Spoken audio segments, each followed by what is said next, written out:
اب جو میں روایت بیان کرنے جا رہا ہوں وہ روایت ماہ مبارک رمضان میں اہم ترین رات کون سی ہے؟ شب قدر.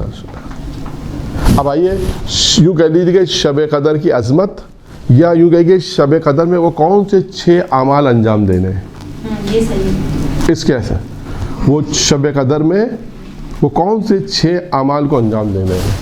وہ 6 اعمال جو شب قدر کے اندر انجام دینے کہ جس کی فضیلت خود یہ روایت بیان کی حضرت محمد مصطفیٰ صلی اللہ علیہ وآلہ وسلم نے.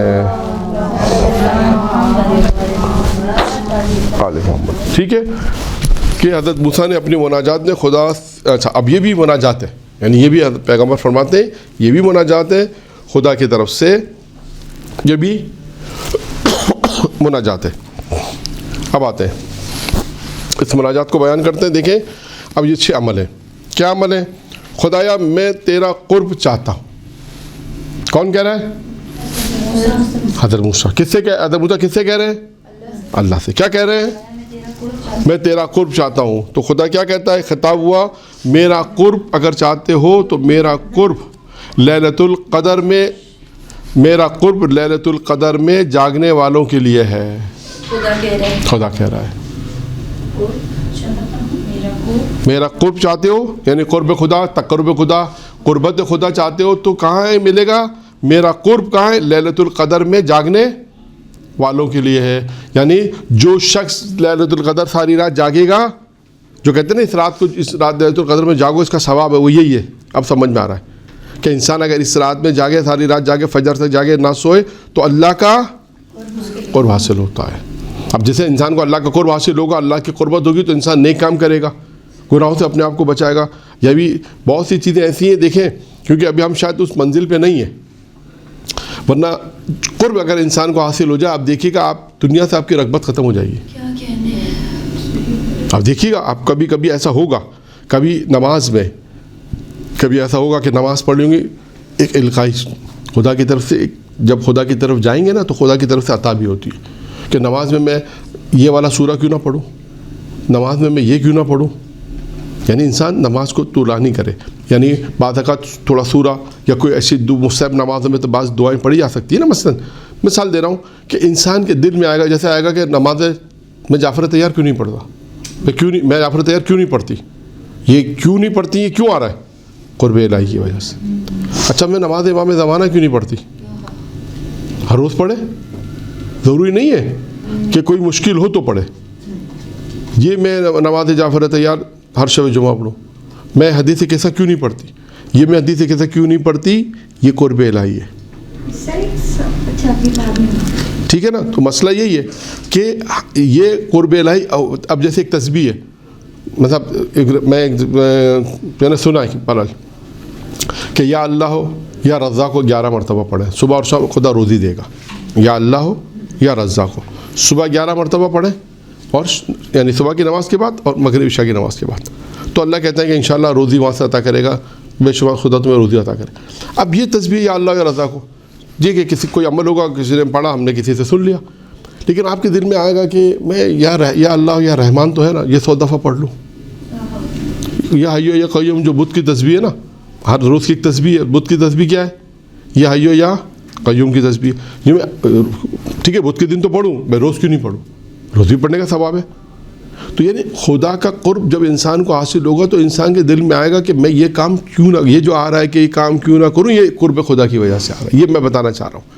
انسان کا نیکی کی طرف بڑھنا، دعاؤں سے رغبت پیدا کرنا، تسبیح الہی کی طرف جانا، یہ قرب الہی کی طرف جانا، یہ آئے گا جب ہم ایک اسٹیپ اٹھائیں گے. رات بھر جاگے، قرب الہی پیدا ہوا. جب قرب الہی پیدا ہوگا تو انسان گناہوں کی طرف کم جائے گا. یہ ذہن میں رکھیے گا. یہ قرب الہی یہی ہے کہ انسان رات بھر لیلۃ القدر میں رات کو جاگنے والوں کو خداوند اعظم قرب حاصل ہوتا ہے.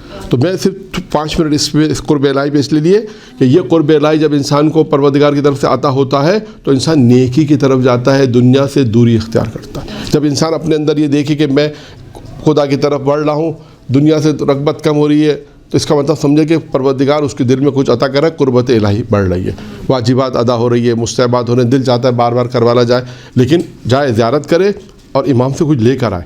حج عمرہ کرے، اللہ نے استطاعت دی تو عمرہ پہ جائے، معصومین 4 معصومین زیارت پر جائے. دیگر زیارتوں پر جائے، یعنی جناب زینب کی زیارت ہے. اس کا مطلب کیا ہے کہ انسان کے اندر ایک قرب الہی کی طرف انسان بڑھ رہا ہے، تسبیح کی طرف، نماز کی طرف، دعا کی طرف. اس کا مطلب کیا ہے کہ یہ بس یہ عبادت کی طرف بڑھنا قرب الہی، گناہوں سے بچنا قرب الہی، ہاں قرب الہی کو حاصل کرنا، وہی خدا چاہتا ہے. اچھا اب میں دوبارہ سے بیان کر رہا ہوں تاکہ یہ خدا نے فرمایا تیرا قرب، جناب موسیٰ نے فرمایا کہ پروردگارہ خدایا میں تیرا قرب حاصل کرنا چاہتا ہوں. تو کیا خطاب ہوا؟ میرا قرب لیلۃ القدر میں جاگنے والوں کے ساتھ. پھر فرمایا میں تیری رحمت چاہتا ہوں. خطاب ہوا میری رحمت ان لوگوں کے لیے جو لیلۃ القدر میں مساکین پر رحم کرتے ہیں. میری رحمت ان لوگوں کے لیے ہے کہ جو لیلۃ القدر میں مساکین پر رحم کرتے ہیں. تیسرا، خدایا پل صراط سے عبور کرنا چاہتا ہوں. جواب ملا پل صراط سے عبور کرنا ہے تو لیلۃ القدر میں صدقہ دینے والوں کے لیے ہو جاؤ، صدقہ دو. سارے عمل کیا ہے؟ لیلۃ القدر قدر. چوتھا، خداوندہ جنت کے پھلوں اور درختوں کو چاہتا ہوں. خطاب ہوا یہ نعمتیں ان لوگوں کے لیے جو لیلۃ القدر میں تسبیح میں مشغول ہوتے ہیں. یعنی اس کا مطلب ہے لیلۃ القدر میں صرف باتیں نہیں کرنی،